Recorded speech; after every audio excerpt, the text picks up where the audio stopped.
Hello दोस्तों, आज का नाश्ता बहुत ही क्रिस्पी करारा और मज़ेदार से बनने वाला है। साथ ही में ये बच्चों को बहुत पसंद आने वाला है। अगर आप इसको सफ़र में ले जाना चाहें तो सफ़र में भी ले जा सकते हैं। बहुत ही आसानी से बन जाता है और खाने में ज़बरदस्त लगता है। तो चलिए हम इस नाश्ते की रेसिपी को बनाना शुरू करते हैं। अगर यहाँ पर चैनल पर आप नए हैं तो चैनल को सब्सक्राइब कर लें और साथ ही में यहाँ पर वीडियो में कुछ अच्छा लगे तो वीडियो को लाइक और साथ ही में कमेंट करें। तो चलिए हम बना लेते हैं। यहाँ हमने कढ़ाई एक पे ले लेना है या फिर इस तरीके का पैन ले लेना है। उसमें हमने यहाँ पर 1.5 कटोरी पानी डाल लिया है और पानी ये नॉर्मल पानी है। तो अब इस पानी को हमें थोड़ा सा बॉईल करके लेना है। तो पानी को डालते से ही साथ में हम यहाँ पर आधा चम्मच जीरा डालेंगे और इसी के साथ यहाँ पर स्वाद अनुसार नमक डाल लेंगे। तो दोनों चीज़ों को डाल करके अब थोड़ा सा हम इसे मिला लेंगे स्पैचुला से। और मिलाने के बाद यहाँ पर 1 चम्मच भर के ऑयल डालेंगे। तो कुकिंग ऑयल हमने यहाँ पर यूज़ किया है और इस तरीके से डाल करके अब इसे थोड़ा सा बॉईल होने देंगे, यानी कि इसमें उबाल आने देंगे। जैसे ही थोड़ा थोड़ा उबाल आने लगेगा तो इसमें अब हम यहाँ पर 1 आलू हमने कच्चा कद्दूकस करके धो करके ले लिया है और इसके साथ यहाँ पे 1 गाजर को कद्दूकस करा है और साथ ही में यहाँ पर हरा धनिया पत्ती बारीक कट करके ली है। तो इन सभी चीज़ों को अब इसमें डाल लेंगे, जो बॉईल आ रहा है पानी उसमें, और इस तरीके से डालकर अब स्पैचुला से एक बार मिला लेंगे। तो सभी चीज़ों को अच्छी तरीके से हमें मिक्स कर लेना है स्पैचुला से। और जब चीज़ें सारी मिक्स हो जाएंगी आपस में तब यहाँ पर हमें यहाँ पर सूजी लेनी है। तो आधा कप हम सूजी ले रहे हैं और इस सूजी को अच्छी तरीके से हमें इसमें डाल करके मिलाते जाना है। तो इस तरीके से डालेंगे और दूसरे हाथ से मिलाते जाएंगे और मिला करके इसका हमें घोल बना के तैयार करना है, यानी कि डो जैसा बना लेना है इसका। तो मिलाते हुए इसको एकदम गाढ़ी कंसिस्टेंसी में आने लगेंगे या आने तक मिलाने लगेंगे और इस तरीके से हमें इसको लगातार ही चलाते जाना है, जिससे कि ये ज़्यादा चिपके नहीं कढ़ाई में और इस तरीके से गाढ़ा हो जाए। तो जब तक ये गाढ़ा हो रहा है तब तक हमें मिलाते जाना है। गैस की फ्लेम को यहाँ पे मीडियम रखेंगे और इस तरीके से इसे चलाते जाएंगे। जब इस तरीके से डो की फॉर्म में आ जाएगा और इस तरीके से गाढ़ा हो जाएगा, कढ़ाई को छोड़ने लगेगा, तब हम इस डो को निकाल लेंगे। तो यहाँ पे गैस की फ्लेम को हमने ऑफ़ कर दिया है और अब इसे यहाँ पर साइड में थोड़ा सा रख लेना है। तो यहाँ पर हमने इसे उतार लिया था और इसे अब यहाँ पर हम एक बाउल में इस तरीके से निकाल रहे हैं। तो इस बाउल में हमने इसे निकालने के बाद अब इसे ठंडा होने के लिए साइड में रख देना है। तो फ्रेंड्स, सूजी के मिश्रण को जो हमने बनाया है उसे एक बाउल में इस तरीके से हमने निकाल लेना है और निकाल करके इसको यहाँ पर ठंडा होने के लिए रख लेंगे। तो इसे साइड में ठंडा होने देंगे और अब हम दूसरी तैयारी करेंगे। तो ये जब तक ठंडा हो रहा है तब तक हम यहाँ पर दूसरा बाउल ले लेंगे और यहाँ पर मिक्सिंग बाउल में यहाँ पर हम आधा कप भर के यहाँ पर गेहूँ का आटा ले रहे हैं। तो फ्रेंड्स, आधा कप हमने यहाँ पर गेहूं का आटा ले लिया है और गेहूं के आटे के साथ ही यहाँ पे जितना हमने गेहूं का आटा लिया है उससे डबल यहाँ पर बेसन ले लेंगे। तो बेसन को इस तरीके से हम डाल लेंगे बाउल में और बाउल में डाल करके अब इसमें हमें स्वाद अनुसार नमक लेना है और इसके साथ ही यहाँ पे थोड़ा सा हम जीरा ले लेंगे। तो दोनों चीज़ों को अच्छी तरीके से हमें अब मिक्स कर लेना है। तो चम्मच की सहायता से बेसन और जो आटा है उसमें जीरा और नमक को अच्छी तरीके से मिक्स करके ले लेना है। जब ये सारी चीज़ें अच्छी तरीके से आपस में मिक्स हो जाएंगी तब यहाँ पर हमें कुछ सब्जियाँ अब ऐड करेंगे इसमें। तो यहाँ पर एक बारीक कटा प्याज डालेंगे सबसे पहले और इसके बाद यहाँ पर अब हम प्याज के साथ ही एक बारीक कटा टमाटर ले रहे हैं। तो टमाटर को बीजों के साथ ही मैंने डाल लिया है, इसके बीजे को अलग नहीं किया है यहाँ पर। और इस तरीके से अब यहाँ पर छोटा सा हमने गाजर को बारीक कट करके ले लिया है, तो इसको भी इसमें डाल लेंगे इस तरीके से और डाल करके अब यहाँ पे हरी धनिया पत्ती को बारीक कट करके डाला है। तो इतनी चीज़ों को डाल करके अब इसमें हमें कुछ मसाले ऐड करने हैं। तो फ्रेंड्स, इसमें हम नमक का यूज़ पहले ही कर चुके हैं, तो थोड़ा सा हम हल्दी पाउडर डाल रहे हैं नाश्ते में और इसके साथ आधा चम्मच लाल मिर्च पाउडर डालेंगे और यहाँ पे आधा चम्मच हम गरम मसाला डाल रहे हैं। इससे बड़ा अच्छा टेस्ट आता है नाश्ते में। तो इन सभी चीज़ों को डाल करके अच्छी तरीके से हमें मिक्स कर लेना है। तो चम्मच की सहायता से पहले सभी मसालों, सब्जियों और जो आटे बेसन का मिश्रण है इसमें मिला लेंगे और इस तरीके से मिला करके जब सभी चीज़ें मिक्स हो जाएंगे आपस में तब यहाँ पे थोड़ा थोड़ा करके पानी डालेंगे और पानी को डाल करके अच्छी तरीके से मिक्स करते जाएंगे और मिक्स इस तरीके से करेंगे कि ताकि इसमें कोई लम्स और गुठली ना बने और इसका ध्यान रखते हुए इस तरीके से हमें मिलाते जाना है। तो इस तरीके से चम्मच से मिलाते हुए घोल को हमें बना लेना है और यहाँ पे कोई गुठली या लम्स ना बने उसका यहाँ पर ख्याल रख के हम नाश्ते को तैयार करेंगे। तो इस तरीके से हमने लगातार चलाते हुए इसको घोल बना लिया है।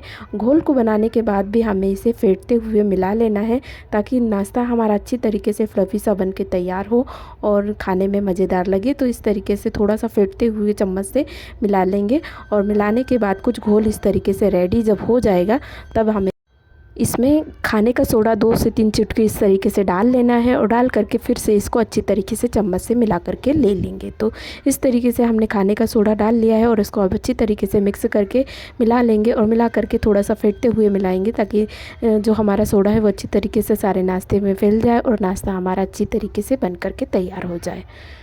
अगर आप चाहें तो इसको स्किप करके भी नाश्ता बना सकते हैं खाने के सोडे को। तो ये बैटर हमारा बनके तैयार है। अब चलेंगे हम गैस की ओर। तो गैस पे हमने यहाँ पे नॉन स्टिक तवा ले लिया है। आप किसी पैन का भी यूज़ यहाँ पे कर सकते हैं। तो यहाँ इसे हमने ऑयल से अच्छी तरीके से ग्रीस करके ले लिया है। पैन में थोड़ा सा तेल लगाकर हमने ब्रश से लगा लिया है, ग्रीस कर लिया है यानी कि। तो अब यहाँ पे बैटर को लेंगे और कलची की सहायता से, छोटी सी कलची की सहायता से एक एक करके इस तरीके से पैनकेक जैसा डालेंगे छोटा छोटा और डाल करके इसको थोड़ा सा ही फैलाएंगे, ज़्यादा हमें नहीं फैलाना है। छोटा छोटा इसको इस तरीके से डाल करके बना करके तैयार करेंगे। तो यहाँ पर हमने सारे को डाल लिया है इस तरीके से और डाल करके अब इसे हमें ढकना वगैरह नहीं है, ऐसे ही इसे पकने देंगे। और जैसे जैसे ये जो हमने पहले डाला है उसको इस तरीके से एक एक से जल्दी जल्दी पलट लेंगे। तो इस तरीके से जब ये हो जाएगा तब इसे एक एक से हमें पलट लेना है। और देखिए आप इसका कलर देख सकते हैं, बहुत ही प्यारा आया है।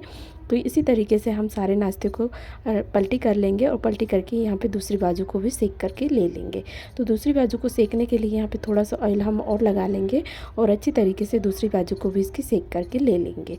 तो इसी तरीके से ये जब दूसरी बाजू से हो जाएगा तब फिर से इसको पलटी करेंगे और अल्टी पलटी करके बहुत ही इसका ऊपर से जो लेयर है उसकी अच्छी तरीके से क्रिस्पी हो जाए इस तरीके से इसको सेकेंगे। और ये इस तरीके से जब दोनों तरफ से सुनहरा और करारा सा दिखने लगेगा क्रिस्पी क्रिस्पी, तब हम इस नाश्ते को इस तरीके से निकाल लेंगे। तो बहुत ही मज़ेदार और कम समय में ये जो पैनकेक है वो बन के तैयार होते हैं बेसन और आटे के। तो इस तरीके से हमने इसको बना लिया है और इस बैटर से जो बचा हुआ नाश्ता है उसको भी इसी तरीके से फिर से डालेंगे और नाश्ते को इसी तरीके से बना करके हम तैयार करेंगे।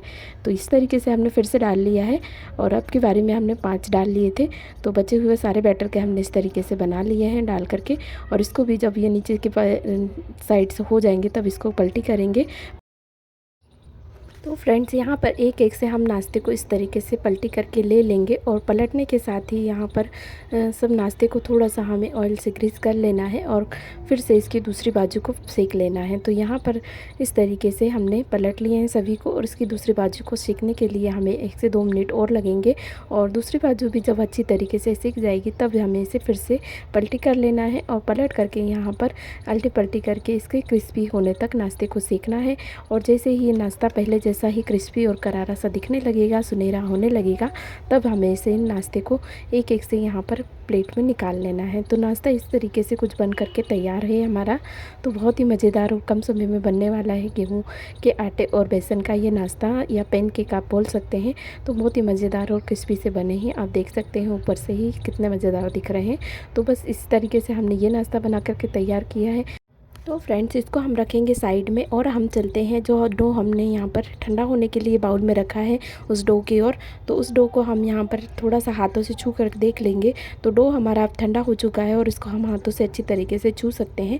तो इसको एक प्लेट में हम निकाल लेंगे और प्लेट में निकाल करके इसको थोड़ा सा मल करके ले लेंगे। तो हाथों में थोड़ा सा तेल के सहारे से इसको मल लें और इस तरीके से मल करके ये जब इस तरीके से मुलायम सा हो जाएगा आटा हमारा, इसको 2 भागों में तोड़ के इसकी 2 लोइयाँ इस तरीके से बड़ी बड़ी लोइयाँ बना लेंगे।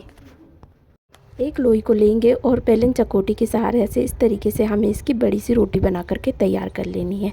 तो इस तरीके से हम रोटी इसकी बना लेंगे और बना करके जब ये इस तरीके से बड़ी सी रोटी बन जाएगी तब यहाँ पर एक गिलास या कटोरी की सहायता से इस तरीके से इसको गोल गोल कट करके ले लेंगे। और जब ये बड़ी सी रोटी बन करके तैयार हो जाएगी तब यहाँ पर हम एक गिलास या कटोरी ले लेंगे इस तरीके से और इसको इस तरीके से गोल गोल सा बना करके तैयार करेंगे। तो सारी गोल गोल से यहाँ पूरियाँ हम निकाल लेंगे। अब एक एक से इसको निकाल करके ले लेंगे। तो इस तरीके से हमने इसको निकाल लिया है और निकाल करके जो बचा हुआ भाग है आटे का उसको हम दूसरी लोई में मिला करके फिर से इस नाश्ते को बना करके तैयार करेंगे। तो इस तरीके से हमने दूसरे आटे को भी ले लिया है और लोई को इस तरीके से बेलेंगे फिर से, और रोटी को बेल करके इससे गिलास से, जिस गिलास से हमने पहले निकाली है उसी गिलास से इस तरीके से बना करके तैयार कर लेंगे। तो इस तरीके से हमने इस रोटी को बना लिया है और इस गिलास से निकाल लेंगे और ये पूरियाँ इस तरीके से बना लेंगे। तो बाकी बचे हुए ना आटे की भी इसी तरीके से सारी पूरियाँ हमने बना करके तैयार कर ली है। तो अब चलते हैं हम गैस की ओर। तो इस नाश्ते को हम रखेंगे साइड में और चलते हैं गैस की ओर। तो यहाँ पे गैस पे हमने पैन रख लिया है, पैन में यहाँ पे ऑयल को गर्म होने रख लिया है। ऑयल को हम यहाँ पे थोड़ा सा गर्म होने देंगे और जैसे ही ऑयल गर्म होगा उसमें एक एक से इन पूरियों को यानी कि नाश्ते को इस तरीके से एक एक से डालेंगे और डाल करके यहाँ पर इन्हें फ्राई करेंगे। मीडियम फ्लेम पे गैस को रखेंगे, मीडियम टू हाई फ्लेम पे ही रख के यहाँ पे नाश्ते को फ्राई करेंगे।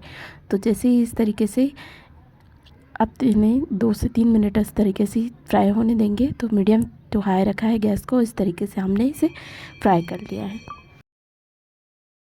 तो फ्रेंड्स 3 से 4 मिनट बाद हम नाश्ते को पलटी करेंगे, एक ओर से दूसरी ओर पलट कर इसे सिकने देंगे। तो इस तरीके से हम दूसरी बाजू को इसके फ्राई होने देंगे पलट करके, और दूसरी बाजू को फ्राई करने के लिए भी गैस को यहाँ पर मीडियम टू हाई ही रखेंगे और इसे दूसरी तरफ से भी अच्छी तरीके से फ्राई होने देंगे। तो जैसे ही ये क्रिस्पी से दिखने लगेगी दूसरी ओर से भी अच्छी तरीके से, तब एक एक से इस तरीके से हमें इन्हें निकाल लेना है और निकाल करके इन्हें इनका एक्स्ट्रा ऑयल निकलने देंगे। उसके बाद यहाँ पे हम प्लेट में इसे निकाल लेंगे। तो इनका एक्स्ट्रा ऑयल जब तक निकल रहा है तब तक हम दूसरे नाश्ते को भी इस तरीके से एक से डाल लेंगे और डाल करके इनको फ्राई करेंगे। और इस नाश्ते को जिसको हमने निकाला है चलनी में, उसके एक्स्ट्रा ऑयल निकालने के बाद इसे प्लेट में इस तरीके से हमने निकाल लिया है और इस बाकी बचे हुए नाश्ते को भी इसी तरीके से फ्राई करके ले लिया है। तो बहुत ही कम समय में और मज़ेदार सा नाश्ता ये भी बन सकता है और इस नाश्ते को आप सफ़र में भी ले जा सकते हैं। बहुत ही करारा क्रिस्पी लगता है और बच्चों को खाने में बहुत ही पसंद आता है। तो चलिए, वीडियो आपको अच्छा लगा हो तो वीडियो को एक छोटा सा लाइक और कमेंट करें। साथ ही में यहाँ पर चैनल पे नए हैं तो चैनल को सब्सक्राइब कर लें।